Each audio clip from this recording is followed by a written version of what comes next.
Is J.J. McCarthy as high of a draft pick as people are saying he is now? Is Caleb Williams deserving of the number one pick? Does Drake Maye deserve the criticism that he's getting? I'm going to get into all of that. I've watched the film of the 6 main quarterbacks. That would be, Bo Nix, Michael Penix, Drake Maye, J.J. McCarthy, Jayden Daniels, and Caleb Williams. I've watched their film. I've gotten takes from former scouts. I've developed my opinion pretty much, and I'm going to go through ranking these 6 quarterbacks, the big 6, I like to call them. Welcome to Hold My Helmet. My name's William Reichling. Will Reichling, as you guys would know. I don't know why I just said my full name. It's a crapshoot. Let's just start with that. The draft is a crapshoot. You really don't know what's going to happen. You could watch all the film you want. You can scout the player. You could talk to the player. You could like the player. You don't know what he's going to do on an NFL field. You never know. So really, after Caleb Williams, who is really kind of a sure number 1 overall pick, not saying he can't miss, but he's your prototypical number 1 overall pick. After that, you really don't know what you're going to get. You're really splitting hairs with the rest of these quarterbacks. But to be honest, usually I wasn't a big draft guy. I like things that are going on in the league, even though this has to do with the NFL. I was never really a big college football fan. I mean, I live in New York. In New York, and mostly really the Northeast, other than like Penn State, you don't really have big college football programs over here. I mean, the closest big program to me is Rutgers, and they're not good. What's the biggest conference in football? It's the SEC. Where's the teams in the SEC? The South. So the South really has all the big college football fans. So for me, this wasn't my biggest thing, the draft, the combine, college football in general, really. But making this podcast, this is really a necessity. You have to scout these guys, especially the quarterbacks. The quarterbacks are the biggest thing in the NFL that fans talk about. So this was a necessity. After doing this, I realized I love it, man. I love it. Watching film on these players, seeing their tendencies. That's what I'm doing here. I wasn't watching specific games, although I was. But I was looking out more for tendencies, not for what they did in specific games. So you got to kind of watch out for tendencies, see what these guys' strengths are, their weaknesses. So that's what I'm about to break down for you. Each guy's strength, each guy's weakness, and where my draft stock would be for these players. Because, for instance, J.J. McCarthy, the Vikings, and you're hearing a lot of stuff about the Vikings moving up to draft him in the top 10. Might not necessarily be a top 10 pick for me. So I'll give you my draft stock on all these guys. Just like, subscribe, share. I'm putting out content like crazy. Just keep watching, man. I'm going to keep getting better. I'm going to keep studying the game. I'm going to keep learning, growing, talking to more guys around the league. So this is going to keep getting better and better. So just stick with me. Keep watching. Hold My Helmet. At Hold My Helmet on Instagram and TikTok. At Hold My Helmet on YouTube. Watch my shorts, my TikToks, my reels. Shoot a comment in the video. Shoot me a question in my email at holdmyhelmetpodcast@gmail.com. Just, ask questions. Feel free to feel included in this. This is a collaborative effort. So, you guys could teach me stuff. I could teach you guys stuff. So, just keep shooting those likes, comments, subscribes, DM me. I don't care. Will Reichling, Hold My Helmet. Let's go.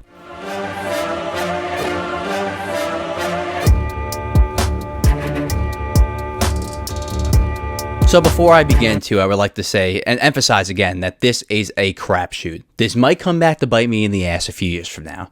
But I don't care because people love lists. Look, people love lists. And when you have this many quarterback prospects potentially going in the first round, you have to kind of rank them here.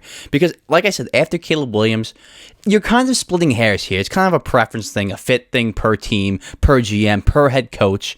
There's a lot of offensive coaches in the league right now. So a lot of these offensive coaches, they're going to kind of draft the quarterback that fits their scheme the best. That's really how it kind of works. It's fit, and after Caleb Williams, who for one is going to a roster that's pretty much ready to at least make a playoff push. Not say make the playoffs, but make a playoff push. Other than Caleb Williams, a lot of these guys, it's going to depend on fit, on scheme, on head coach, on ownership. That's what's going to determine their success in the NFL. So it is a crapshoot. Just because I have one guy ranked over another guy does not mean the guy ranked behind that guy is going to be worse. It just means that I would draft that guy over the other guy right now. So, say that again. This is my ranking of who I would draft right now. So, number 1 would be the top person I would draft if I was given the number 1 pick. Number 6 is the number 6 person I would draft. So that's the order. So this is who I would draft. Not who I think teams are going to draft. Not how I think GMs are going to rank them. This is based off me and what I think are the best 6 quarterbacks in this draft. So number 1, he's 6'1", 214 pounds, 22 years old, Caleb Williams. If you don't Caleb Williams at number 1, I mean, you're kind of just either trying to make a hot take or you didn't really watch a lot of Caleb Williams tape. Because if you watch Caleb Williams tape, there's a lot of strengths. The number one strength is his elite arm talent and his ability to throw off platform. If you watch his highlights, he made a lot of throws with offset feet, running right, running left, jumping up in the pocket, making a throw, running forward. This guy makes all the throws on any platform with his feet. It doesn't matter where his feet are set. He's going to have enough arm strength to deliver the ball to wherever he wants to deliver it to. So he could kind of overcome mechanics a little bit just based on his arm talent alone. So, like I said, he can make any throw. Changes arm angles on the fly, like a lot of Mahomes-like stuff here. I mean, it's going to sound a lot like Mahomes. He's got, like I said, ability to maneuver in the pocket. He's very mobile, and he's got a lot of pocket awareness as far as stepping up side to side. So he's he's got a lot of pocket presence. He's got quick, easy, smooth release and delivery. I mean, it just looks natural. Always keeps his eyes downfield while he's scrambling. That's the biggest thing for me. A lot of people like Justin Fields, when they take off, they take off. This guy's constantly looking to make a throw, even when he's running outside the pocket. So I love that in the quarterback. Keep your eyes downfield, make a big play, the Rodgers way, Mahomes. That's how you make big plays in the NFL nowadays. So that's a big thing for me. And he's confident and he's a leader on the field. I mean, that defense last year for USC was terrible, and he kind of kept them in a lot of games. He's a good leader. I don't want to hear what people say about him crying. When you cry, it's because you really want to win the game. So I'm glad that he cares. To me, he's a leader. Some people he might not be, but to me, he's a leader. Now some of the weaknesses, because, I mean, the strengths are the strengths. You watch this guy film, you go, wow, this guy might be the best prospect since Elway. I mean, the off-platform throws, the arm strength, the mobility, just the arm angles. I mean, everything as far as throwing the football and talent-wise, he's got. Checks every box. So those are his strengths. But weaknesses, I mean, going into last season, after last season, I didn't think there was that much weaknesses. After this season, you kind of see some that kind of worry you a little bit. Like, to me, he would be a number one overall pick in many drafts, but he might not be a can't miss, and this is mainly why. These are his weaknesses. He doesn't play on time within the pocket. He doesn't make a lot of anticipation throws. He kind of always looks to kind of bail out of the pocket and make a play moving out. Doesn't really hit a lot of on-time throws.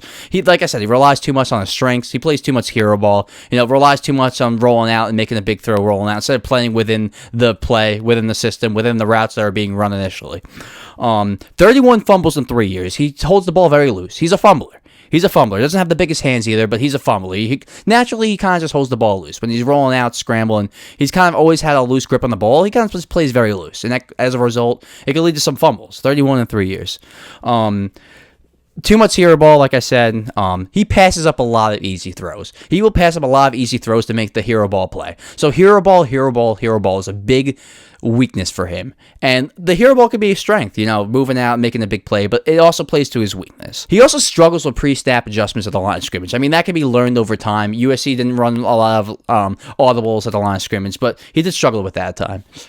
And the one thing with his throws, really, he has some accuracy issues on touch passes. I mean, he's got a laser, and he can make layered throws over defenders. But sometimes in some of the film that I watched, he had some accuracy issues on some passes that needed to have some touch on it, some loop. And, he kind of threw it a little too hard, overthrown a little bit.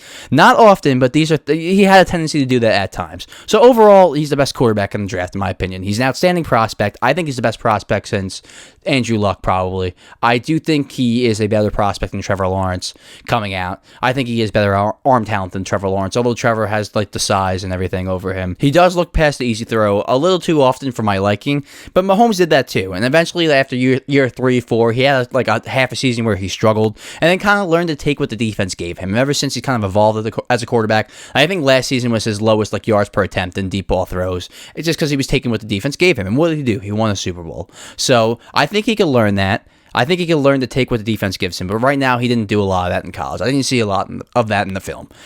I'm not saying he's a complete can't miss, but I think it's very unlikely that he won't be a top half quarterback in the league. I think it's very unlikely. I think this guy's the number one overall prospect in the entire draft, not just quarterback player. So he's a typical number one overall pick. I think he's going to be a top half quarterback in the league. I think he could potentially be top 10. I think it's a guarantee that he's at least top 14. I mean, just on talent alone and what the Bears have put around him talent-wise. Now, they haven't always been the best at developing quarterbacks.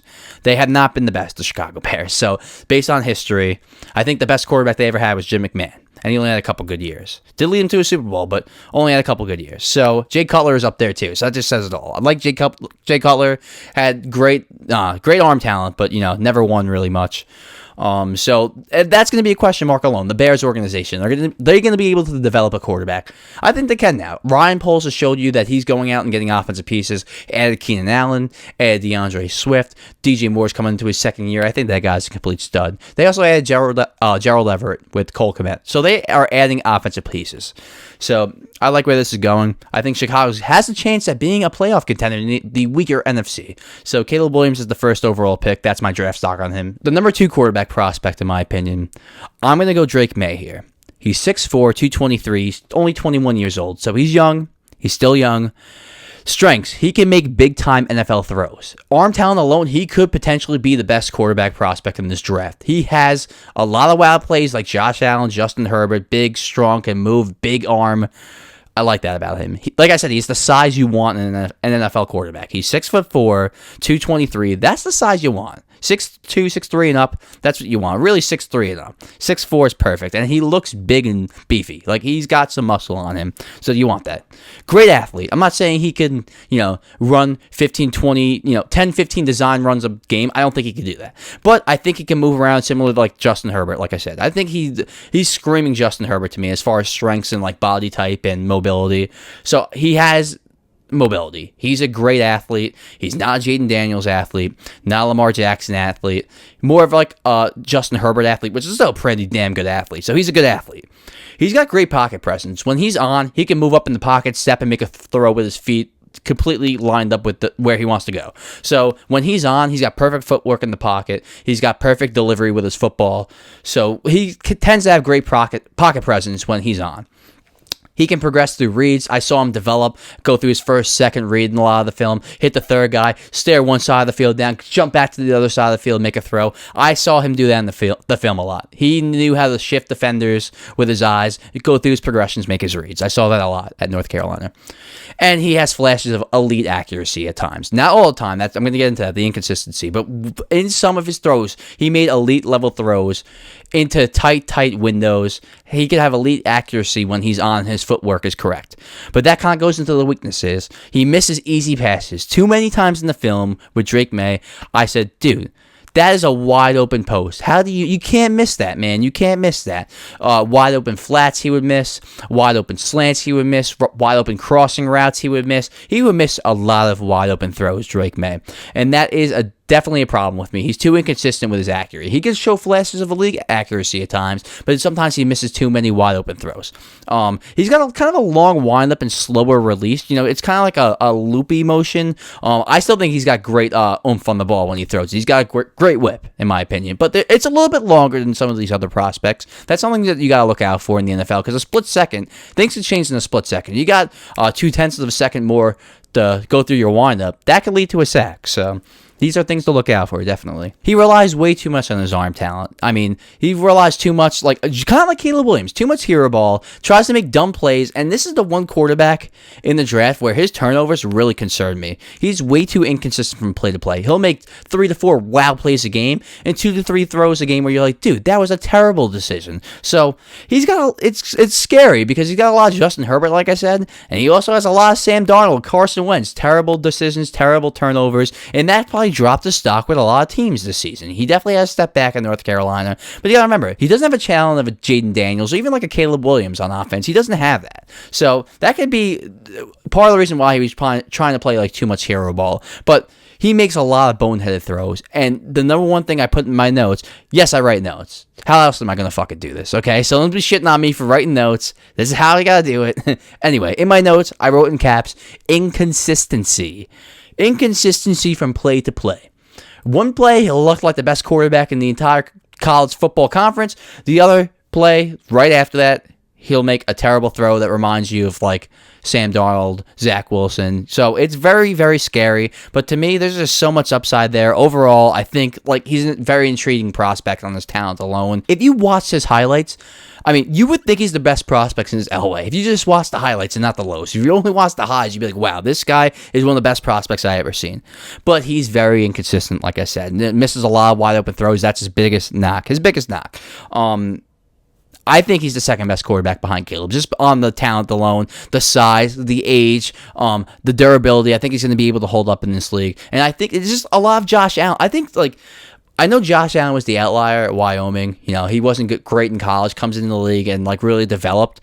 But I think this guy is more polished than Josh Allen coming out, if that really makes sense. Going into this season, I thought like this guy was a lock for number 2. Now there's some questions here, but to me, if you could clean up some of the bad decisions, the upside could definitely outweigh the downside with this guy for sure, because he could be a top 10 talent. He could be better than Caleb Williams. Potentially. He could potentially be the best quarterback in this draft by far, just based off his ability alone. And in this case, the ability is outweighing all the negatives to me. Not all. Like, I have concern with the boneheaded plays. I see too many mistakes. He is the most mistake-prone quarterback in this draft, as far as the 6 guys on the list. But my draft stock, he's a top 10 pick. Maybe even the top 5, but he's a lock for a top 10 pick, is in my opinion. I know he's going to go 2 or 3. But if this was my board and my draft stock, he's a top 10 pick, no doubt. Number 3, I put Jayden Daniels. He's 6'4", also big guy, but he's 210, skinny frame, and he's 23. So he's a little older than Drake Maye. He's a little skinnier. Drake May's got a way better arm than Jayden Daniels. But let's get into Jayden Daniels before I compare the two right now. Jayden Daniels, he was actually a big-time passer at LSU this year. You know, he was very poised in the pocket, quick release, great anticipation, great timing with his throws on a lot of cuts. He would get the ball out before the guy even cut.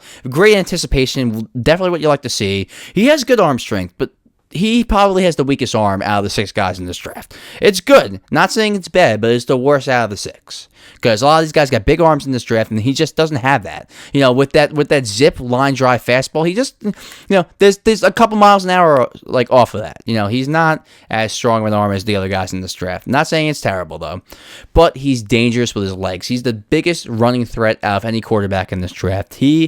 This is probably what's going to separate him from the rest of the guys. His rushing ability. He has the potential to be like a Lamar Jackson, you know, Justin Fields type runner, a Michael Vick. Like, this guy has the potential to be a home run threat every time he runs the football. But that kind of goes into my weaknesses, too. He doesn't take care of the ball too much when he runs. You know, I think a lot of people remember that one hit where he got completely laid out, the ball came out of his hands. You know, that's kind of the main concerns I have with him. His size, you know, he doesn't take care of his body a lot. I really think injuries are a concern with Jayden Daniels. But another big concern I have with him is he really only had one good college season. You know, he did show promise early on in his college career and did show improvement as time went on, but like, it was really only one big time year. And you know, he was around elite wide receivers. If you really watched the film, he was throwing to wide open guys every play. So I don't really know exactly what he's capable of, because they also didn't ask him to make a lot of big time throws over the middle of the field. They really worked the boundary a lot. LSU worked the boundary a lot, and he had great timing, rhythm on those boundary plays, but they didn't ask him to do much over the middle. Now, he did make some throws over the middle, so I know people are going to come in the comments like, but he made this throw in this game, and this throw. I'm saying the tendencies show that LSU ran a lot of plays on the boundary. They didn't ask him to do a lot over the middle. Doesn't mean he can't do it. I'm just saying I don't have a lot of tape on it. So, you know, I have 1 or 2 plays, yeah, sure. But I also have 1 or 2 plays of him making picks over the middle. So it really goes both ways. When you don't see it a lot in this film, you kind of ask yourself, can he really do a play-to-play? So these are kind of concerns I have. So the thin frame, you know, there could be future injuries because he doesn't take care of himself. He's got kind of the weakest arm out of these guys. You know, like I said, we don't know what he could do over the middle of the field, throwing into tight coverage, having some zip on the ball. That's really what it comes down to between him and Drake Maye. The thin frame. Drake May's younger. Drake May's got a better arm. Drake Maye showed in his film that he can make every throw in the NFL. I mean, he's capable of making every single throw. I just didn't see that from Jayden Daniels. I didn't see every single throw. I feel like when I watched the film, something was missing. He was great, but something was missing. Something. I'm just worried that he's just a one-year wonder. You know, he was around elite receivers. We see the receivers that LSU is putting out. You know, Jamar Chase, Justin Jefferson, you know, Odell Beckham a couple years ago. Malik Neighbors he ran a 4.3 at the Combine. So that's pretty elite right there. That's pretty elite. But my stock on Jayden Daniels, my draft stock, he's also a top 10 pick. His rushing ability is what separates him in this draft. I do think Drake Maye is the better prospect just based on size, age, arm talent, arm strength, just showing on the film that he can make every throw.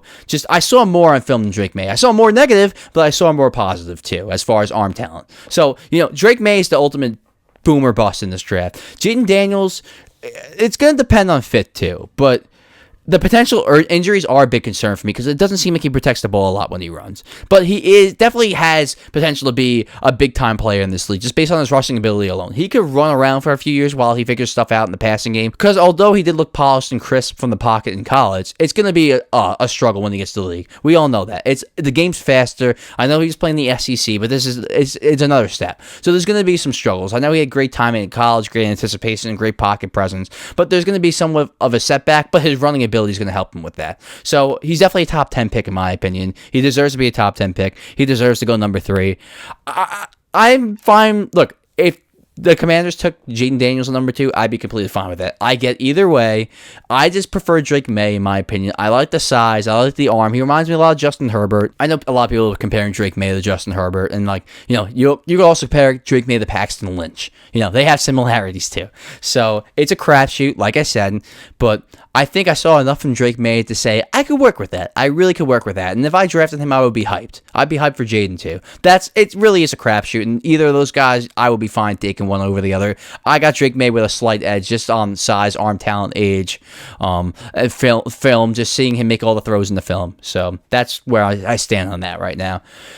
This is where it gets a little interesting. Out of the next 3 quarterbacks left, I got J.J. McCarthy, Bo Nix, and Michael Penix. J.J. McCarthy has really risen up draft boards. And by risen, I don't mean like teams he's went from like 3rd round to 1st round. I mean some teams are like, okay, maybe I want this guy now. And then thinking, okay, maybe I should move up in the draft for this guy. Like, think about it. The Vikings talking about moving up in the draft to take J.J. McCarthy. Either someone's leaking something within the organization, you have a shitty organization and a shitty draft room, or they're trying to put out a smokescreen and lead people in the other direction. I think it's more of the latter. I don't think that they would move up into the top 10 and draft J.J. McCarthy. I don't think he's a top 10 talent, but I'll get into that right now. Number 4, I actually think I would take, look, right now with what I've seen in the film, what I've seen in their careers, what I've seen in Combine, Pro Day, their ability, their weaknesses, I would take Michael Penix over J.J. McCarthy right now. I'm sorry, he can make every single throw. He showed it on the film again. He's a special thrower of the football from the pocket. He can layer his throws between defenders. He's got perfect timing, perfect anticipation. He's got a good arm. I know it looks a little weird being lefty. I know it looks a little pushy, but just cover the screen where he throws the ball and just watch the ball come out. It looks good then. Just erase the motion of Michael Penix. Try to block it out really quick, and then watch the ball just come out. It's a rope, okay? So this guy's got arm talent. I think potentially, well, not potentially, most likely, he is the most NFL-ready guy in the draft. And I think his game translates the most to the NFL. And I got to bring it up. Look, you run a sub-4.6 40-yard dash as a quarterback, that's a big deal to me, especially when everyone's saying you can't move anymore, all the injuries, 2 torn ACLs, which is going to be a weakness. I'll get into that. 2 torn ACLs, all the injuries. You didn't really run much last season, maybe 6 times, but 6 times I could count. And you go out and you run a sub-4.6 40-yard dash. That he moved up to me. I'm sorry. That alone might have switched it because I was already on the fence about Michael Penix, saying this guy's a good thrower. I'm not crazy that he can't move, but he's a good thrower. The fact that he ran a 4.56 or whatever it was, he's one of the faster quarterbacks in this draft. He can move. Look, he's not great throwing outside the pocket. I've seen it. He doesn't make a lot of throws outside the tackle box, but say there's pressure, he can run and maybe get 4 or 5 yards and get a first down. That's all you want sometimes from a quarterback. Not everyone has to be, Mahomes, Herbert, moving out of the pocket, making crazy throws on the run, which McCarthy can do. We saw that a lot. Rolling to his left, had a crazy touchdown. He could do that. But Michael Penix, I think his arm talent from within the pocket, I saw him make every single throw. I saw him, it looks like, to me, like Washington ran an NFL-style offense. And I think he can come into the NFL like Seattle, and they can make a playoff push with this guy. This guy can come in and be good right away. So there's some weaknesses here, though. He's 6'2", 216, so that's fine. But also age. He's going to be 24 when the season starts, so he's a little older. Like I said, he tore his right ACL twice. So he definitely isn't as quick as he used to be. He still has straight line speed, but maybe he's not as quick and elusive as he used to be. He can definitely get flustered by pressure. If you watch that Michigan game, he choked a little bit. That concerned me. He choked. That Michigan game alone brought his stock down for a lot of people. He did get flustered with pressure. He didn't face much of it in Washington, but he did get flustered a little bit when he did face it and made some bad throws when he got pressured. So that there's some negatives there for sure. I think the age and the injuries, the number 1 and 2 concern, really injuries. If he never got hurt and he was maybe a year younger, he probably would be a top 15 pick, a lock for a top 15. Now, I still think he could go in the top 15, but it's not as much of a lock anymore. I'm hearing that he could possibly even go in the second round. Meanwhile, you got Jayden McCarthy. People are going to trade up for him and get him in the top 10. We'll get into that a little bit. But like I said, I really think overall analysis, I really think Michael Penix works in the NFL. The only question I have is health. But as far as ability, I think he can come in right away and be effective. Not only effective, but a 25-30 pass touchdown a year guy. Like I said, running a sub 4.640 matters to me. It might not matter to everyone else, but it matters to me. I think he could now. That shows that he could potentially escape pressure when he has to. Like I said, I just think he could come into the league and potentially already be a top 20 quarterback. I think he could immediately be effective in a Seattle offense. Even, I think Minnesota should take him over Jayden McCarthy. I really do.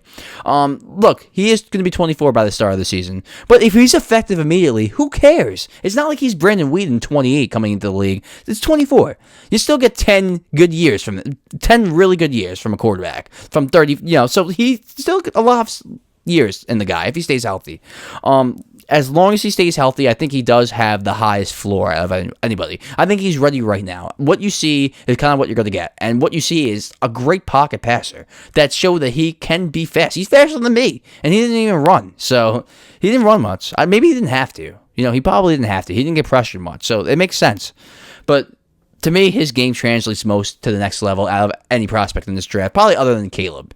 But even maybe a little bit more so than Caleb, because Caleb plays too much hero ball. This guy can play within an offense. Not only play within an offense, but kind of dissect the shit out of you within that offense. You put him on a team like Seattle with DK Metcalf, Lockett, Jackson Smith and Jigba, Kenneth Walker, he's going to dissect the shit out of defenses. I'm telling you right now, this guy can make layered throws over defenders. So I'm really high on Michael Penix. Maybe not as high as the other 3 guys, but as far as 4 to 6, I'm the highest on him by far. My draft stock on him, mid to late first round pick. I don't think he's going top 10. Injuries alone, he's older. I think that Michigan game really brought people, really bummed people out, because I think people wanted to see him do it on the highest stage against the best talent, and he kind of choked. But you got, like I said, I look for tendencies, not game by game. And then this guy had tendencies of making a lot of really good throws and special throws. Number 5, Jayden McCarthy, 6'3", 203. He's 21. That is a huge upside for me. 21 years old. You could really mold him into what you want him to be. I hear a lot of comparisons to Zach Wilson. I want to just give this guy some credit. He's not Zach Wilson. He's a winner. Zach Wilson didn't win in college against good teams. He is way more polished than Zach Wilson, way more accurate, way more NFL ready. So the Zach Wilson comparisons are not fair either. So stop calling Jayden McCarthy Zach Wilson. It's not even close. They're not even the same type of player. Jayden McCarthy is way more polished and he's going to be a way better NFL pro than Zach Wilson. Mark my words. Great timing with rhythm. He's a good athlete. I saw many throws where he, moved out of the pocket and made a throw left, made a throw right. He's good, man. He's good. He can move. He's a little shifty. He's always keeping his eyes downfield too when he's scrambling. That's the thing. For me, the special thing about Jayden McCarthy is the zip on the ball when he's moving left and right. He keeps his eyes downfield. He's got that special ability to get out of the pocket and make plays out of the pocket. The big weakness on me is I didn't see that enough. The Penn State game, would he throw 8 times? Now, why didn't he throw a lot? Did he not throw a lot because Michigan didn't trust him? Or because Michigan didn't need him to throw a lot? Because they were a dominant running team. But, you got a special quarterback. You let the special quarterback make plays. Now, they did win a national championship with that formula, so maybe that's all it was. They just didn't need him to do all that.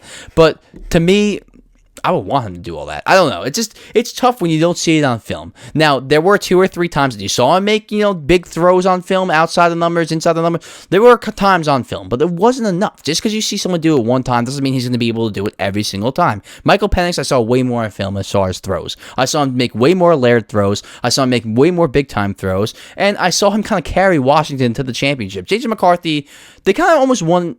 I wouldn't say in spite of Jayden McCarthy, but in addition to Jayden McCarthy, he kind of was just there. I see the talent now, and I get people. having hype on the guy. He makes special throws moving and stuff, but I didn't see enough of it. And, I think he's a terrible deep ball thrower. I watched him throw some deep balls. What was it, the Combine or the Pro Day? Regardless, he made 4 throws, deep ball throws, and he only hit on one of them. Like 2 of them, he was completely off. So he's not a great deep ball thrower. Let's be honest. His arm's not elite.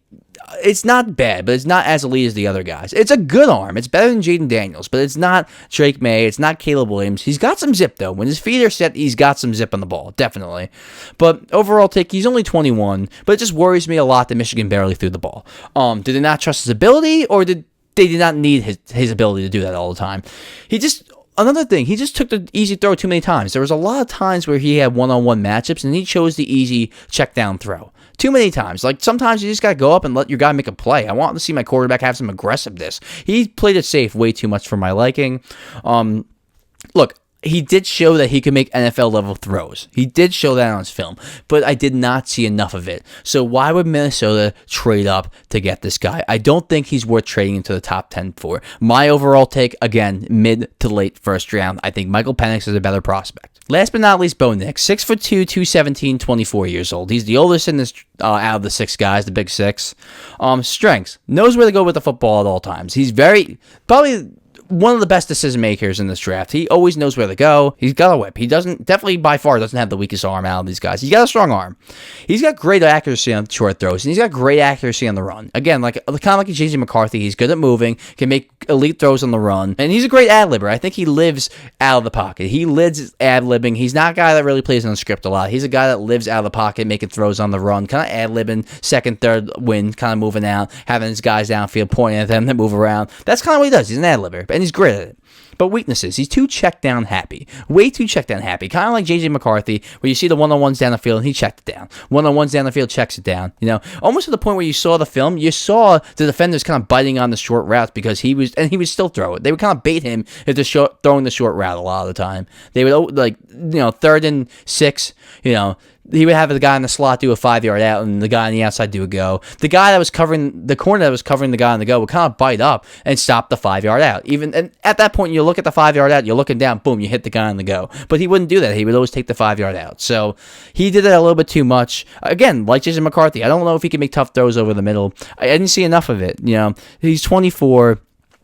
He played 5 seasons. The guy played 5 seasons in college, and there's still questions on if he can make certain throws. There's still questions on not seeing enough stuff on tape. And if Oregon was asking him not to do it, again, kind of like the J.J. McCarthy situation, were they asking him not to do it because they didn't need him to do it, or because they knew he couldn't do it? Because we have 5 seasons, and there's still some throws that I have questions on. So Bo Nix, my draft stock on him, late first to early second. I think he could slide in this. I really do. Because, he's the most college starts I've ever got, any guy in college history, and there's still question marks. At this point, you should know what you have. And, when it comes to him and, some throws, you really don't know. You don't know. So, my rankings, number 1, Caleb Williams. Number 2, Drake Maye. Number 3, Jayden Daniels. Number 4, Michael Penix. Number 5, J.J. McCarthy. And number 6, Bo Nix. Like I said, this is a crapshoot. It's not going to be perfect. I'm going to be wrong about some of these guys. I bet you J.J. McCarthy with my luck. I know. I don't want to come off as a J.J. McCarthy hater. I just think there's way too much hype on him. And I think Minnesota's trying to throw smoke screens. It's kind of like